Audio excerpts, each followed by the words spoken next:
Hey everybody, welcome to the Ronline Report. Excellent guest today. As you guys know, classic physique is definitely something that's exploding in popularity, and this young man is one of the new pros who is also exploding in popularity. I just saw him a few weeks ago win his pro debut in Chicago. Our own Giles Thomas, he was a witness back in March when he turned pro over in England. This is Wesley Vissers from the Netherlands. How are you, sir? True. Yeah. Hey, what's up? Appreciate being on this show. Really appreciate it. To really be a part of muscular development right now, and just awesome being here. Cool. How do you pronounce your last name? Vissers. Vissers. But most people in English it's Vissers. Vissers. Yeah. Okay. Yeah. How did your English get so good? It's flawless. Oh, thank you. Well, I had a very good English teacher, first of all, in elementary school and high school. Yeah. And I just really enjoy the language because the Dutch language is a little bit illogical sometimes. Okay. And I do think English is a little bit more logical. And when I think half in English and half in Dutch. So it's kind of always in my mind. Okay. Yeah, I have a little experience with the Dutch people. My daughter had a Dutch boyfriend for a while, and she went over there for 3 different times to Amsterdam and stayed for a month at a time. So, yeah, you kind of look like him. I think you guys all kind of look. There's a similar look. I would have known you were Dutch, even if I didn't know it. I would look at you and say, "Guy looks Dutch." So Sorry, I'm sweaty here in this hot office, but I want to get your story out here. So, I know you started training pretty young, around 14. How did it all begin for you? Well, that's true. I started when I was 14 because that was the legal age to train at the gym. And younger wasn't allowed to actually hit the weights there. Yeah. And my dad was always a big guy in my eyes. So I always wanted to be like him because he was always strong. He was always big. So the moment that I turned 14, the very first day, he took me to the gym where he was training for like 10 years already. So he taught me everything from A to Z, basically how to work. We kind of started with the cardio first, just to get to know the equipment in the gym. Then we started doing some machine work, and then we started doing free weights, such as the bench press. So within a year, I kind of learned every single movement there is, and pretty much since day one, and I was very lucky to have that opportunity, everything went perfect. So there was no trial and error because my dad was able to teach me everything, how to do it perfectly. So I'm very fortunate to have that. So, looking at you, your genetics are amazing. You have just the structure and the muscle bellies. Everything's just, you're a star in the making. Thank you. We could argue that you're already a star, but you're definitely on the rise. So I want to know, what was your dad built like? Did he have a similar physique to you? He always was, as I said, a big guy because he never was a bodybuilder, but he trained because he liked to train, he liked to work out, but he got really strong. For example, being able to bench press 200 kilos without a nutrition plan, just working out. So the genes for strength were always in the family. When I was in elementary school, my favorite thing to do was arm wrestle with everyone, even the teachers. And I didn't know why, but I was pretty strong because my dad was big. I thought, well, maybe that has something to do with it. Yeah. So I was able to test that strength out in the gym. And right there, I made a lot of progress very fast. So it's difficult to see if I have the same muscle bellies as my dad, for example. Yeah. But you can see in the arms, you can see some similarities for sure. But the rest of the physique, because he didn't train as a bodybuilder, he was just big overall. You can't really tell, but he does have a lot of potential for sure. So I kind of took it a step further. So, how or when did you discover, because classic physique is a very new thing. So for you, it must have been bodybuilding that was your early inspiration. What was your first inspiration? What did you see that made you want to take up that next level where you want to look like a competitor or even compete? Well, I trained for 7 years, not really having an aspiration of going to compete at all.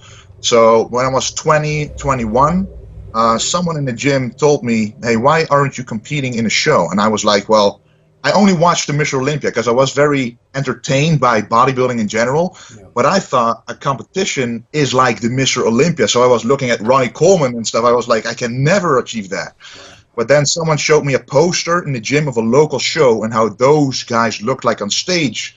And I compared them to me, how I looked like at that time. And I was like, well, maybe I stand a chance on that stage. So And that guy was actually a bodybuilder himself, quite, not professional, but he was quite good. Yeah. And he said, if you're going to do that contest, I will coach you for free. And we'll give you a nutrition plan for free. I'll tell you exactly what your weak points are. I will teach you how to pose. So I said, well, why not? I was already in quite good conditioning naturally. So that was easy for me to get into shape for the contest. So within 2 or 3 months, I got contest ready. I did the show. And right then and there, I won right away, and that's really a start for me. And that was back in 2013, my very first show. And when I did that, I was just hooked on bodybuilding because, of course, if you win something, you kind of want to go beyond that. You kind of want to keep competing and try to be your best. Right. So, sorry about that noise. Someone's always cutting their lawn or something around here. But, so when you were starting out to compete, did you have, obviously, like you said, you saw guys like Ronnie Coleman and everything. Hold on, I'm going to shut all the windows here. Sorry, everybody. Right.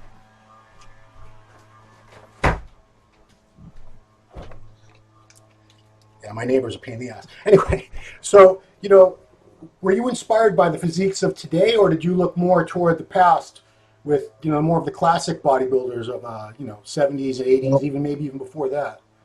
Well, honestly, when I really got serious in bodybuilding, I started watching more videos on YouTube because first I was just doing it because my dad was doing it and he was big. So after a couple of years, social media started to pick up around bodybuilding and more YouTube videos were available. Yeah. So indeed, the first thing that I saw when I typed in bodybuilding was the Mr. Olympia with Ronnie Coleman, with Jay Cutler, those battles. Yeah. So honestly, the first inspiration I had was watching the workout videos by Ronnie Coleman. Oh, wow. Really going heavy and really, giving it your all. Yeah. But after a while, after that first contest, and I looked up some poses that I like to do, I did one pose that was the same that Arnold always did. Yeah. So immediately people who are experienced saw, hey, his structure in that pose is similar to Arnold's pose.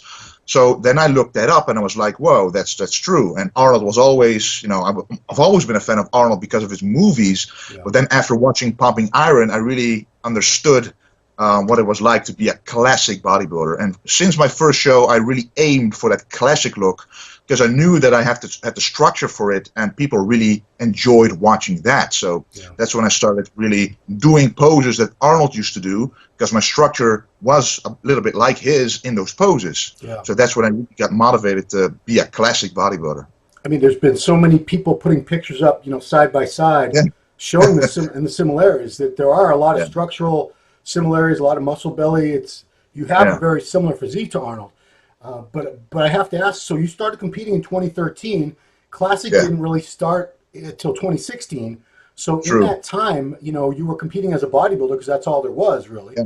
Yeah. So what were your aspirations? Were you thinking, I got to put on another 40, 50 pounds of muscle eventually if I want to do well? What were you thinking? Yeah, I was a junior bodybuilder until age 23. That's in the Netherlands. You had the junior class up until the age of 23. So I was pretty good for my age. So every time I did a contest in a junior class, I automatically basically won, even at the highest local national level, basically. Wow. But when I when I was older than 23, I had to actually compete with the super heavyweights because I'm quite tall. So automatically I get in the heaviest weight class, basically. And that's when I realized, wow, for my height, I have to weigh quite a lot to compete with these guys. So the first time I competed, I did get second place in the highest amateur class that you can do in the Netherlands. But I saw that the judges still preferred the classic look. So I kept chasing that look for sure, and I started to realize more and more I don't want to get too heavy, but I want to be my own best. So not adding too many pounds to my physique, but only quality muscle that really serves my physique. So the following year, so in 2016, I actually got second, and in 2017, which is not that long ago, I got first in my first true bodybuilding show in the Netherlands, and that's when I realized, okay, I do have some talent for this, but there was no classic physique yet in the Netherlands or in Europe at all, only in America. So for me, it was impossible to do classic physique, only classic bodybuilding, which is a separate class that was only in Europe. Yeah. But my weight had to go down like 15 pounds, so there was no option for me. But when classic physique came around for the very first time in London in March this year, that's when I took my opportunity. and went to that class because the weight limit there is a lot higher. I still had to lose a couple of pounds, but it was not that much big of a deal because I still kept my fullness and shape with that weight. So that's when I did that. That's really surprising. So the weight limits for classic bodybuilding, which I've seen because at the Arnold amateur show for a couple of years, they did have that division. I remember Giles and I covering it one year. So the weight limits for that are actually lighter than for classic physique? Yeah, a lot lighter. This year they did update it and up it a little bit, but it's still way too light in my opinion. Because in my opinion, if you call it classic bodybuilding, a classic bodybuilder from the 70s should be able to compete in that class, but they couldn't because they would be too heavy. So it kind of was a weird class to me because it was only, I'm pretty tall, so I had to weigh like literally 30 pounds less, and I wouldn't look good at all on stage, so I just couldn't do that class. You are 6'2" and a quarter, correct? 6'2" and 3/4, according to Chicago Pro. Yeah. So what would you have to weigh if you were a classic bodybuilder competing in Europe as an amateur? I know that I had to weigh 98 kilograms. Yeah. And I'm not sure how many pounds that is, but for example, I'm allowed to weigh 112 right now. Yeah. So that's 14 kilogram difference. So that's almost 30 pounds of difference. Yeah. So yeah, that's quite a big jump for sure. So what did you compete at in Chicago? What did you weigh in pounds? Below, well, you were allowed to weigh yourself with clothes on. Yeah. So I was under 240 pounds with clothes on. It was in the evening. I wasn't truly carved up yet, but I still have a lot of room to grow because I'm allowed to weigh 247 pounds with my height. And that's, in the trunks if you want to, because you probably had a good 2 pounds of clothes in your sneakers or whatever on at the time. Sure. Okay. So what you're telling me is your first classic physique competition was this past March in London where you turned professional. Wow. Yeah, that's true. So I was really hooked right away with that class. I was so happy when it came to Europe that I immediately did it. And just winning that class was an amazing feeling that motivated me a lot for sure. When the class was created, I'm sure you were aware of it back in, because I believe it was announced late 2015 when Jim Mannion and Frank Seppi put that video out, and then it started off in the USA at the NPC shows all throughout 2016. So I'm sure you were aware of it. Where you must have been happy to see the creation of that class. What were your thoughts when you found out that now there is a category called classic physique that I could potentially compete in? Yeah, that was amazing. But America always seemed very far away and unreachable for me because, first of all, it costs a lot to even travel there. Then to compete there, to stay there, bodybuilding costs a lot of money already. So I was like, well, it's an amazing class, but right now I only saw it at the Olympia, and I was like, oh, the Olympia is also very, very unreachable right now. So I was like, I hope that one day they bring that class over here, and I waited for it for a long time. But when I saw that one of the poses was your favorite classic pose, I was immediately that's a very good idea in my head. That was amazing because then you can finally do your pose that you like the most in an official comparison, which is very unique in my opinion. So you can really show your strengths in combination with showing what you really think classic bodybuilding is in a comparison. And that to me, that really makes that class much stronger. A random question. Do you always do the same pose when they say favorite classic pose, or do you have a few that you like to alternate between? I usually do the same one because I know that it's very hard for anyone to replicate it unless you have the exact structure to hit it. So it's, in my opinion, it's a strong pose because it's a 3/4 pose from the side, frontal bicep 3/4 pose. And it hides my weaknesses and it shows my strength. So I really love that pose. Now, I should get to this much later, but what do you think your strong points and your weak points are at this point? And I got to tell everyone, you're only 25 years old, so whatever weak points you might have right now, I'm damn sure you're not going to have them a couple of years from now. So how would you rate yourself strong and weak points? My strong points are definitely the arms, in particular the biceps. The shoulders are also a strong point. The chest is a strong point. And the overall structure of the upper body, what I can do with it in terms of posing, which is important in classic physique, is also a strong point overall. In terms of weak points, the back thickness can improve, especially the lower back. The hamstrings is my biggest weak point.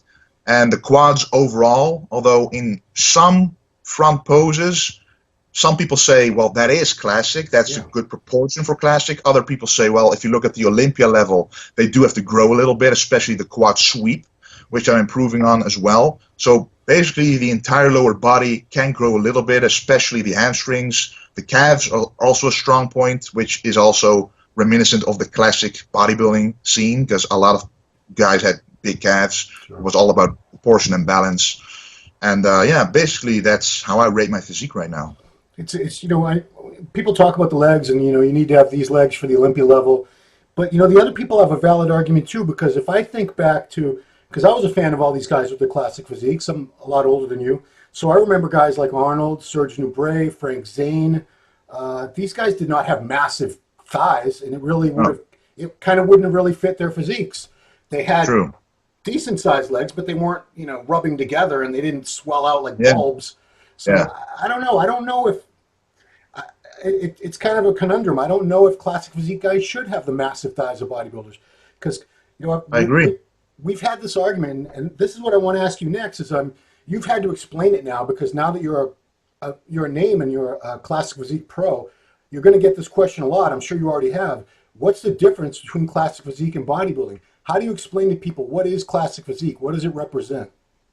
Well, for me, when it was first introduced, and when I heard Arnold talking about it as well, I think Arnold, a few years ago at the Arnold Classic, called the physiques of nowadays bottle-shaped. So the opposite of that is classic physique. So it's all about the V shape coming down. And nowadays, it's a lot of X shape, so the V coming down and then going outwards, which what you just said, the big thighs. And in my opinion, the V shape or the Y shape, like going down, that is more classic, because that's what they use. It's called classic, which means you go back in time and look, how did those physiques look? And then you can wonder, well, do they mean the 70s or do they mean the 80s? Because in the 80s they were slightly bigger, but still didn't have the legs of today.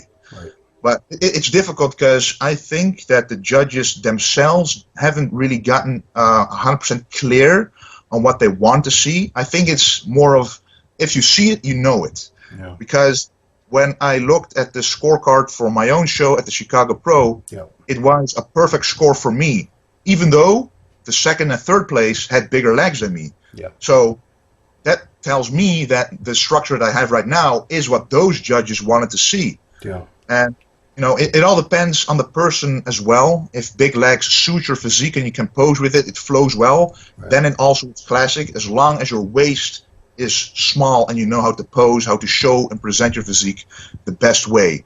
It's really, it depends on the person as well, for sure. So I want to talk about Chicago, because that was the first time I saw you, and I don't know if you caught any of the play-by-play or anything, but I'm still from that bodybuilding mentality. I'm still trying to get adjusted to the standards, and that the classic is a very different thing. It shouldn't be that difficult for me, I know, but I still have issues with it. So like at that show, I thought Amit was winning. And then Giles, especially because the next day there was people arguing for and against your win. And Giles got on there and tried to explain to people it's different standards. It's not about, they're not supposed to look just like bodybuilders. That's why there's bodybuilding, and this is classic. Yeah. It's more about the structure and the taper. And, Amit was a little more ripped, but you know what? If you look at these classic physiques from the old days, obviously we're not going to have the condition of the 70s. We're going to be a level up from that for sure. But you're not supposed to have striations on top of striations and 1,000 veins all over the place. It's supposed to be a different look, a totally different look. So I've actually come around, and now once Giles really explained it like that, and I thought about it, so yeah, Wesley was definitely the rightful winner. That was the right pick, even if your tan could have been better that day. You fixed it for the night show, absolutely, and you were a little flat, and then you fixed that, and you were tighter. So you improved quite a bit in about a 5 or 6 hour time span that you had to work with there. But tell me a little bit about that. How did you decide that was where you'd make your pro debut, Chicago? Well, I was looking at which shows can I do to qualify for the Olympia, because that was the goal. And I looked it up, and somewhere, I think there's a few more shows left to qualify for the Olympia. But this show gave me just enough time to be in good shape for the Chicago Pro and have enough time in between this show and the Olympia to improve upon weak points that I might see in the Chicago Pro. Because if you stay in peak condition for way too long, because if you do the very last show, the Olympia is pretty close, and it's kind of difficult to assess, well, do I stay in the same shape, or do I rebound, or it's kind of difficult to get back into that peak shape within a short period of time. So I think this amount of time that I have left is just enough to work a little bit of my weaker points and to get in even better shape for the Olympia. Wow. And I really loved the fact that Chicago Pro is a very well-known name. So winning that does send a message for sure, in my opinion. Yeah. So you actually believe you can, and you probably proved it with your own experience. You can grow while you're staying this lean and prepping for shows. Yeah. Wow. Yeah. Okay.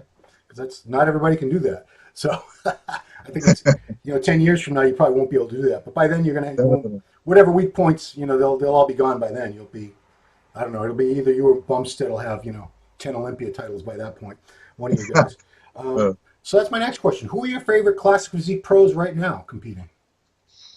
I really like, the German guy, David Hoffman. Yeah. I followed him for a long time when he was at Universal and Animal. I actually watched, I don't know if you know him, Antoine Vaillant. Of course, yeah. Yeah. I watched his videos starting in 2013. He actually was one of my inspirations to start eating better and training better. And then he also collaborated with David Hoffman. And back then I already saw that he had a really nice structure. And I was like, well, he can do some damage, but I know that he's not a guy to grow as a bodybuilder just like me. So when Classic Physique came around and I saw that he was competing, I was like, wow, I think he's going to score really well. So a guy like him, in my opinion, is a true Classic Physique guy. Of course, Chris Bumstead is really good as well. He's number 2 in the entire world right now. Yeah. Of course, number 1, Brian, is very good, but he has a different kind of Classic Physique. He's like an aesthetic bodybuilder with nice balance, nice flow. You can't really pick a weak point on his body. But Chris Bumstead is a bodybuilder that truly, resembles a guy that you could pick from the 70s and 80s, like that the true meaning of Classic Physique. So that's why I think number 1 and 2 are very different from each other. So that's a very interesting scenario right now to see what the top 6 will be this year for sure. I think Steve Laureus is very good. Not sure if he's going to do the Olympiads. Kind of, I don't know. Yeah, I don't know. But he actually had a lot better legs than I thought. Because he only showed his upper body mostly on Instagram, but when I saw his complete package when he was competing, his legs really surprised me because he has such a small waist that his legs look even bigger. Right. So he has just an amazing structure, and I like Arash as well. But he's one of the most disciplined and professional guys at the moment in the Classic Physique scene, in my opinion. I spoke to him shortly at the FIBO. Anything I asked him, he told me exactly what it was like at the Olympia and his experiences. So I respect him a lot. But apart from him, I never met any other Classic Physique competitor in real life. So I'm really looking forward to it. So you're almost 6'3". Is it a little more challenging to you don't need a lot more size, obviously. You've only got about 12 pounds to gain before you're over your limit anyway as a pro, right? So, but has it been more of a challenge as a taller guy to add mass or not? The weird thing is, for example, right now in the morning, I'm already like 255 pounds, so I would be over the weight limit. Sure. But with me, the last week, I can drop like 10 to 15 pounds really quickly because we play with sodium, we play with water, we play with carbs, and that makes a huge difference in my physique. So I do think that I already have the mass necessary, but it's all about putting the carbs exactly where they need to go inside the muscle, have the right fullness. But I think with top-notch conditioning, I can still add 5 pure pounds of muscle for sure. So it hasn't really been that difficult to gain mass, but to work on certain weak points, to adding mass at specific areas, that is the most challenging thing, especially the hamstrings for me. So for a tall guy, the legs, to fill them out is the most challenging part. I can feel your pain, not because I'm short myself, but I'm much short. But I've been training with the guy for 5 years who's 6'5". Oh, really? Man, putting size on his legs, it's takes a lot. My legs are like this, but I'm 5'7.5". I know it's not easy for you guys, so I applaud your efforts. It's got to be frustrating at times. to keep doing and see so little. So let's talk about your company, because you're not just an athlete, you're an entrepreneur. And when did you start? You're only 25 now. You just turned 25 last month. So when did you start VintageGenetics.com? How old were you, and what was your goal? What were your goals with it from the start? What did you want your company to be about? Well, I started Vintage Genetics, the brand, before the website, before the clothing, as a YouTube channel, because I wanted to bring forth the message of classic bodybuilding back then, because I knew that's really the way to go for me. And I was at that time preparing for the Dutch Nationals, because I was like, well, maybe people want to see how a bodybuilder like me is going to prep, and how that's going, what you do, supplements, nutrition, training, how that goes towards the competition itself, because that wasn't really documented a lot on YouTube back then. So I decided to show that on YouTube with the workouts. So the very first video that I did was already tailored to classic bodybuilding. So when I gained, I was about 22 at the time, by the way. It was in 2015, end of 2015, that's when I started it. And when I gained around 10,000, 20,000 subscribers, and I learned this from watching other YouTube channels such as Pump Chasers and Physique of Greatness by Chris Jones and others, that after a while, it's very easy if you wear clothing in your own video and say, well, you can support me by getting one of these and making them look good, of course. If you do that, that's the most easy way to market yourself, because you don't have to do anything. You just have to wear it in the video. People see it, and if they like it, all they have to do is click the link. So I turned the brand, which was about me at the beginning, into a clothing brand, which is VintageGenetics.com, where I do sell the clothing, and that really represents golden era, vintage, classic bodybuilding. So I really try to make shirts and other apparel to really be about classic bodybuilding. So if you buy one of those, you represent that era of bodybuilding indirectly, because you're wearing that brand, and I stand for it 100%. Yeah, I mean, I don't know why all these guys don't have a clothing line. Really, I mean, yeah. I mean, they all have huge fan bases. Breon just came out with, but I took a look, and you have some really cool stuff. It's not just your typical, something you could have made on the internet for like $100 for 20 shirts. You actually put some good designs in there, and I encourage everyone to check it out. VintageGenetics.com. There's some nice stuff on there. So I always give the forum members of MD chances to ask questions, and they appreciate that. So, some questions. First of all, do you have plans to work with Barry DeMay? That came from my friend Goon, and from a guy named Squat Junkie from your country, the Netherlands. Barry DeMay, have you met Barry? Do you know him?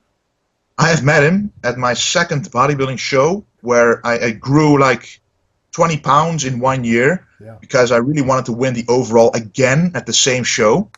And that's when I really started to become reminiscent of a classic bodybuilder with Arnold poses and stuff, and Barry was in the audience. So when I won that show, he came up to me and said, wow, normally I'm really bored when I sit in the audience, because it's all the same, it's all the same kind of bodybuilding. But then when he saw me, and that was really a big compliment, because I know what he achieved back in the day, he said, well, when I saw you, that's when I really got excited again to watch these shows. So, and he commented on my posing routine, on how I looked. And he really, just gave me a lot of compliments, and it gave me a lot of motivation to do even better, my best, and to really stick to my roots, which is classic bodybuilding, because he is the most classic bodybuilder that the Netherlands has ever seen, with the highest ranking of bodybuilding, since a couple of years ago, because William Bonek is now also third at the Olympia. Barry DeMay won third in 1980 in the 80s. Right. So it was just an amazing compliment to hear that from him. And during a couple of shows afterwards, I kept talking to him. I met him a couple of times again. So I do have a good relationship with him for sure. Okay, cool. So that was from them. Michael Edwards wants to know, we're jumping ahead, but are you doing the Arnold Classic? Do you have any plans to do the Arnold Classic next March? I definitely have plans to do the Arnold Classic. That really is on the top of my list right after the Olympia. That's for sure. That really is a competition that I have to do. Okay. Yeah, I mean, even Breon came out and won the first one. It was usually the Olympia winner doesn't do that, but it's a big deal. And they put on a great show. Absolutely do. Who are some athletes from the Netherlands that you looked up to, if any? You just talked about Barry. Yeah, for sure. Barry was one. There are a couple of others that I look up to in terms of what they look like. But right now it's kind of difficult to say because there's not a lot of high-level Dutch bodybuilders. Yeah. There is one, Michael Muzo. He is actually not doing the NPC, but he's doing the IFB Elite. But he's a very good package with a narrow waist. If he improves his posing, he can be a great classic bodybuilder himself. So, that's one person I look up to. But there's not many Dutch bodybuilders right now. Of course, I respect William Bonac and Rudy Winkler a lot. Those are very different physiques from me, so it's kind of difficult to compare myself to them. Random question. How come nobody says Holland anymore? What happened does your country not go by that name anymore? Holland? Well, Holland, I learned this at English class, actually. If you say Holland, that's actually, you have North Holland and South Holland. Those are provinces in the Netherlands. So we have 12 provinces, and those are 2. So if you say Holland, you only mean a small part of the Netherlands. So that's why I think the Netherlands is more accurate for the country. Okay. And do you refer to yourself as Dutch or a Netherlander, or what is it? It's Dutch. It's Dutch, okay. Yeah. It's a confusing country, man. I'm sorry. In the Dutch language, you do say Nederlander, which literally means Netherlander. That is true, but Dutch is the English word for it. Yeah, which I think they were confused about Dutch people being German or something. I think that's a lot of people ask me if I speak German as well. It's similar, isn't it? It is 70% similar, yeah. Okay. A couple nutrition questions from a guy in Austin, Texas, 2015. Wesley, what do you think of keto dieting? I think, I watch some guys who do keto diets on YouTube, and it's a great way to lose weight. So if you really are stuck, eliminating the carbohydrates is a great way of losing weight, and automatically you have to up your fats and protein so you keep your muscle mass at the same time more easily. A lot of people don't know how to diet down while retaining their muscle mass, so a keto diet will be great for losing weight, but for adding weight, in my opinion, you do need carbohydrates to fill up the muscle, to get an insulin response and get an anabolic response during the training. I'm with you, F keto. He also wanted to know, how do you personally use carb cycling?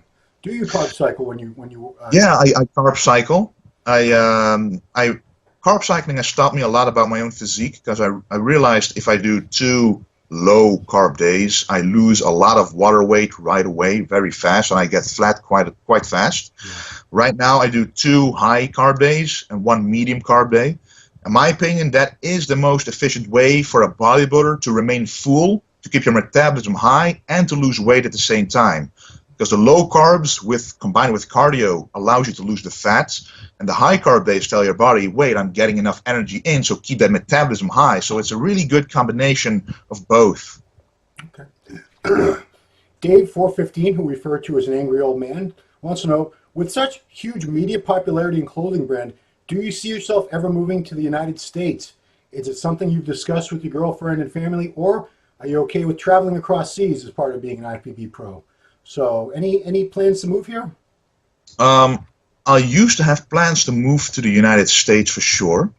But right now, the business that I have in the Netherlands is growing quite fast. Also, my girlfriend has her own gym that is in the Netherlands, and we are able to combine it with coaching, with selling the products physically to the people themselves. Yeah. And the bodybuilding scene is growing in the Netherlands for sure. And I have no issue with traveling across the sea, across the ocean to the United States. But I do want to have probably a temporary location in the United States where I can go to every now and then to really make it easier for me instead of going to a hotel or an apartment. Just really having a place there that I can go. Yeah. 2 residences. Okay. Yeah. That's actually a cool thing to have if you can get that going. Okay. Here's another diet question from a guy named Ethan Wedge. Wesley, and I didn't know you had this diet. What is your reasoning for following a pescatarian diet, which is all fish as your protein source, correct? Is it emotionally driven, health reasons, or just preference? Well, first, I actually was fully plant-based for 6 months a couple of years ago. Wow. Because I love nutrition. I love experimenting with nutrition. I love to cook. And I actually learned how to cook a lot better being plant-based for 6 months because you have to know how to cook. Otherwise, it won't taste that good. So when I realized, okay, with a plant-based diet, you can actually still grow. That's a myth that you can't grow without animal products. You just have to fit your diet right.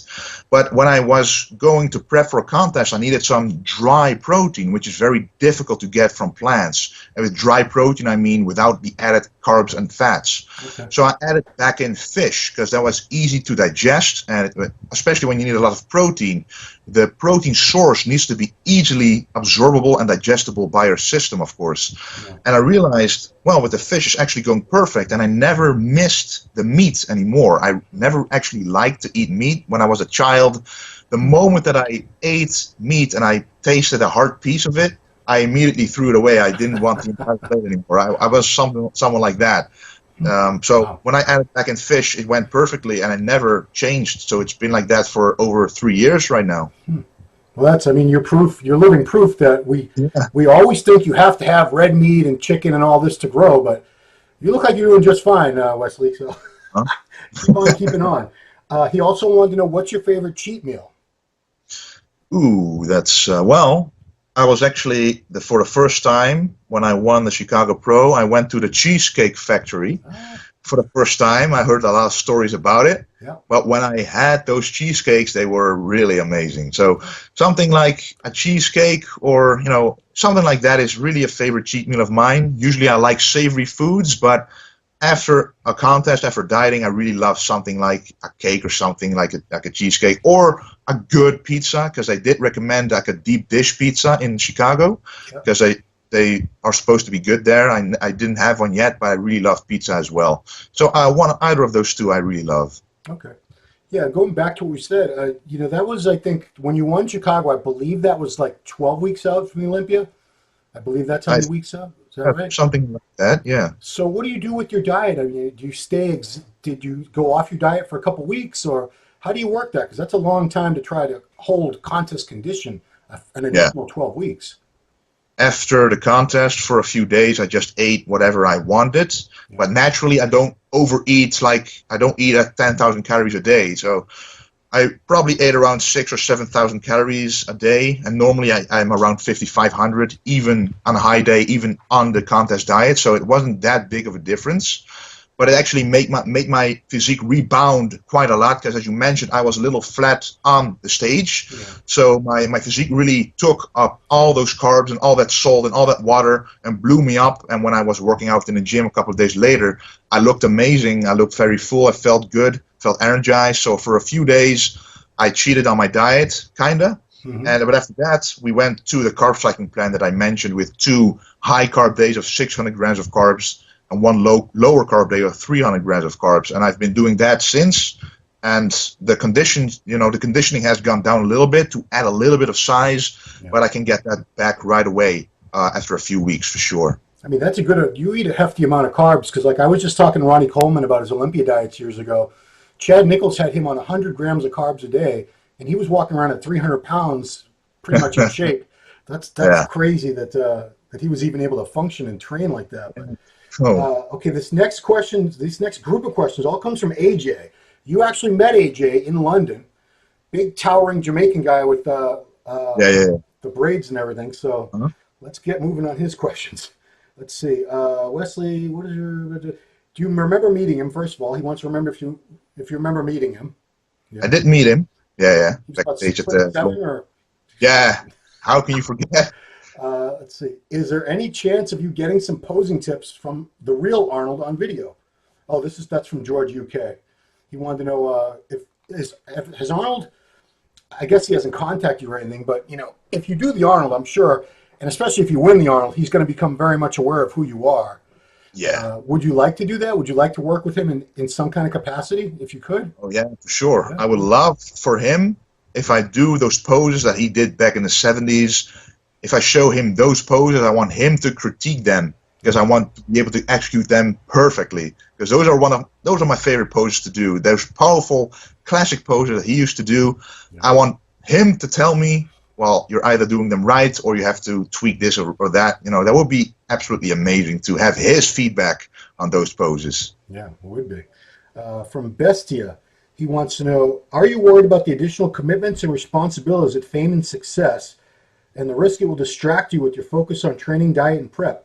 So yeah, that's something I've talked about with a lot of the guys like Jay Cutler, and as they got very busy with flying all over the place every weekend and clothing brands and different things, it can become much more challenging to train and eat 100% the way you want to. Have you already encountered that? Is that something that you're ready to try to deal with? Well, in terms of nutrition or eating, I haven't really had a problem because I always make sure that that's on point, because that is the most important aspect of a bodybuilder's life, really. Yeah.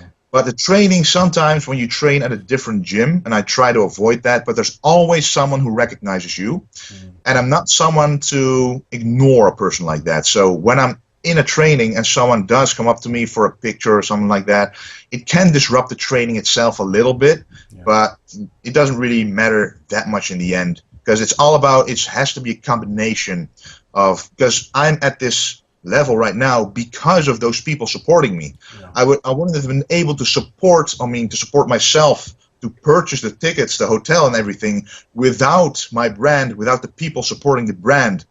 So I wouldn't even be able to go to America without them. So it really is a win-win situation for both. Yeah. Okay, here's a one from a guy named Caesar. He says, how many years do you want to keep competing before moving on to acting, voiceovers, etc.? Or do you want to keep doing both as long as your body lasts? So that's his first question. Yeah, I could see you in the movies. I want to keep competing for as long as I can.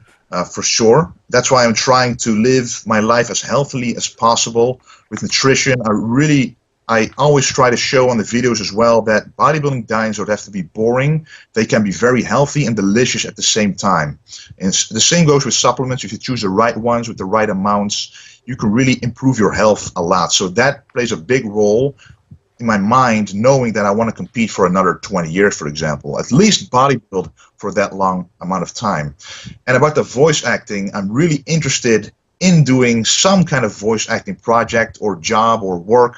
A lot of people have been telling me that I should do that, especially like National Geographic and stuff. and they always say that I sound like that, those documentaries, but it would be something I'm very interested in to do at the same time, because I don't think that involves a lot of time. But I would be interested in that for sure. Yeah, the first time, I haven't watched your YouTube channel, so the first time I heard you speak was when Giles had you on his show a few weeks ago. And I was like, wow, this guy, you sound like you're like a TV announcer or something. So yeah, I can see you doing that. Some more questions from Caesar. Wants to know, does your brother Kane have the same aspirations as you? He does. Kane and I have been training together for a very long time. Now, since we both have a girlfriend, of course, it shifted a little bit. We both train. Both our girlfriends are very serious bodybuilders or trainers or fitness athletes or whatever you want to call them.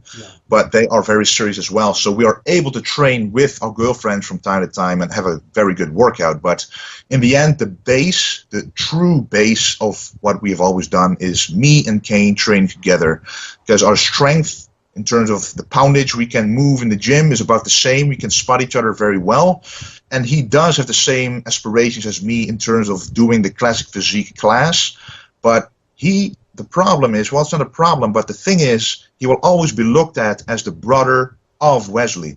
So he has to be confident enough to do a show and to be good enough to win it right away. Because if he doesn't, it would, they would immediately say, oh, I expected more of him, because his name is attached to mine. And that it's kind of a pressure point, but I do think he has a lot of talent for sure to do really well in the classic physique. Okay.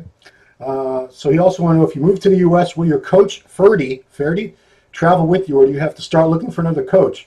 So that's kind of a silly question because you're not moving yet, but how long have you been working with this guy? Tell me a little bit about that.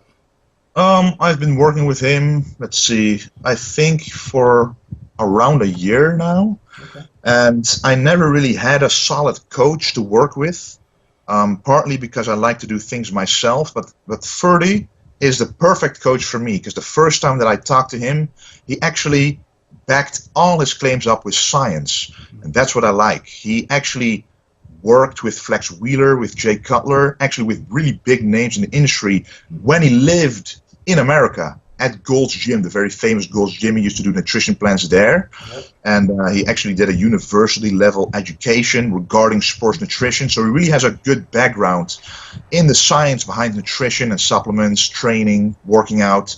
So when I met him, and he really doesn't do it for the money, he does it out of passion. And that's when you know that he's a really good coach. If you do it for the money, there's always, it's a different motivation to really bring me to the top. He does it out of passion to bring me to the very top of my being.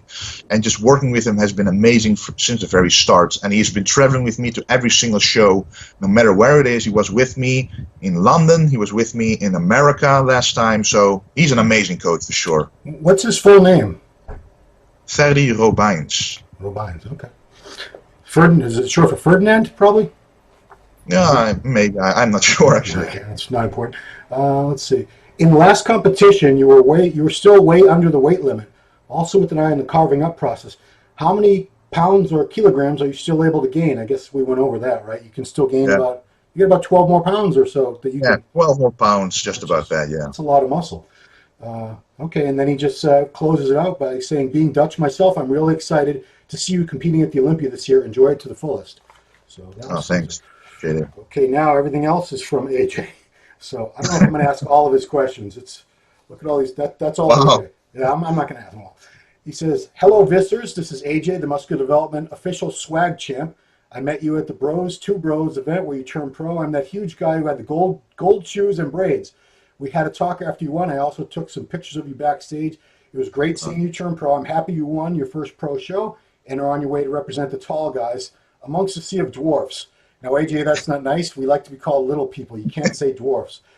As I told you when I saw you, I see great potential in you to be something epic. And I, along with old Dave, have hyped you a lot here on MD and amongst my gym friends. I see you have the eye of the tiger and you have tremendous genetics, being tall, handsome, and you have good morale. I think he means morals. I really hope go for your dreams, and one day I will see you at the big screen as an action ninja. I really hope, win, lose, or draw, you move to America and get your Hollywood shine on. Okay, I'm going to get right to the questions. So the first question, have you thought about going into acting?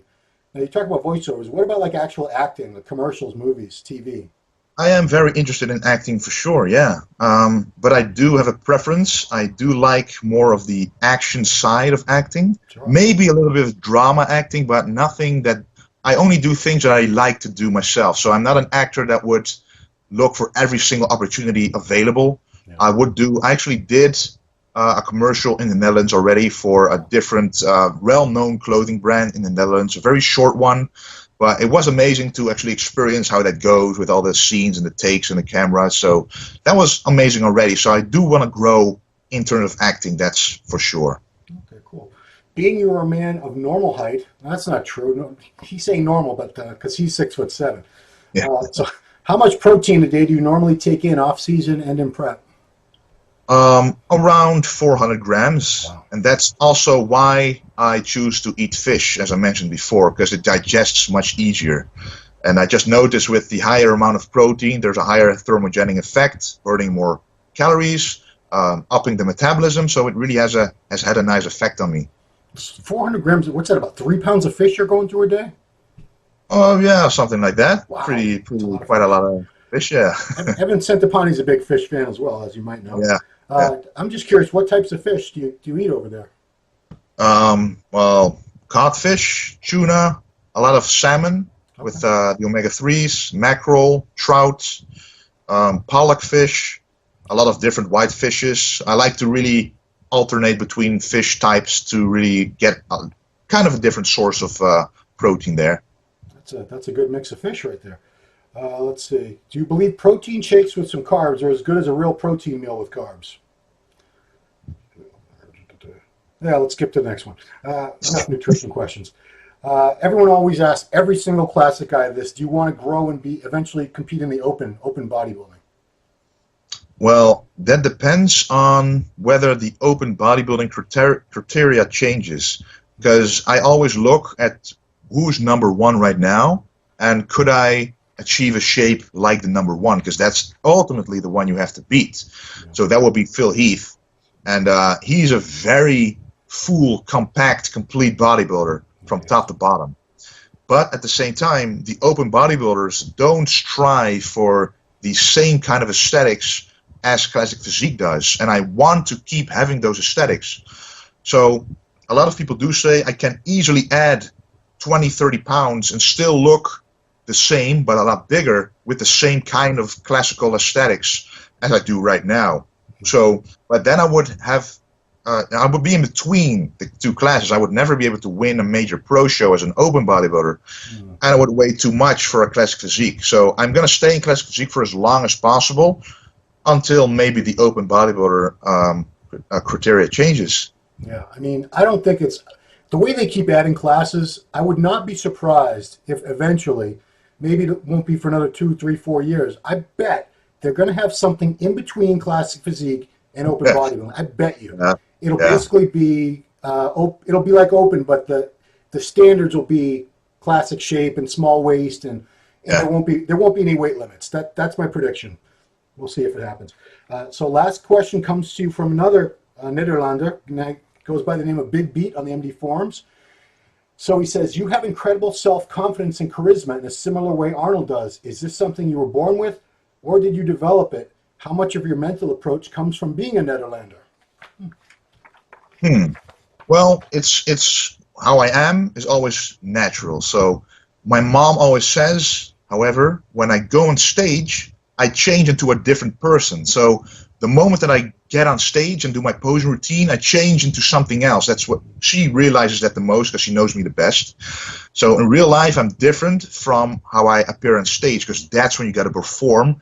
That's when I realized you have trained for this essentially for years. You've prepped for this for months. So right now is your moment. So you kind of change it to someone who is as confident as possible, because that's your moment to shine, the only moment you have. And that's, I think Arnold thought like that as well, but more throughout his entire daily life. And I'm like that more on stage, and because I don't want to be like a copy of Arnold, because everyone is their unique self. Yeah. But on stage, I'm definitely closer to what he was, for sure. Yeah, I do think so. Cool. Well, that is all the questions I had for you. I'm very excited to see what you can bring to the Olympia stage, because Chicago, once I saw you at the finals, I was like, wow, this kid's the real deal. Superstar in the making, absolutely. You know, we talk about the future of classic, and the future is going to be the young guys like yourself, Bumstead, Regan, Terrence Ruffin, all you young guys, because you know, Danny Hester's like my age; he's pushing 50. Breon's like 38. It's the young guys like you, and they're definitely going to be the ones to take this sport into the next decade, and we'll see. I really have high hopes for it. I think I'm psyched the Classic came along, and that we already have, just 2 years into the division, we have some really recognizable names and faces already. That's amazing. Yeah, that just tells me that the audience really wanted to see this for a very long time. And now that it's here, the popularity is rising every single year. It's getting better and better, bigger and bigger. And the athletes, the quality of the athletes is just amazing. There are so many athletes right now that do this Olympia that you cannot really tell who's going to be in the top 10. It's very difficult to tell. Yeah. And with the open class, it's a little easier, because you know it's very difficult to all of a sudden be a great open bodybuilder. But if you have the right structure, you can be a classic physique competitor quite fast if you already have the muscle mass for it. Right. That's the benefit of that class. But you really, the most difficult part of classic physique is doing the presentation right on stage, because that is the main difference also between that and open bodybuilding. That is something that has to be perfected by every single athlete on stage. Yeah, and you've got it nailed down pretty well, the presentation aspect. I mean, especially being so young, I would think that you've been doing this for 20 years, looking at you up there. So good job. So everybody will be watching you very closely, Wesley.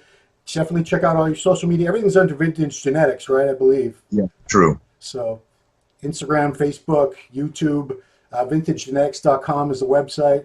So definitely check all that out. Follow Wesley along over the next 8 weeks that we have left, or less now, to the Olympia. Yeah. And look forward to see how you do there, sir. So thank you so much for your time. Appreciate it, and wish you the best of luck. Appreciate it.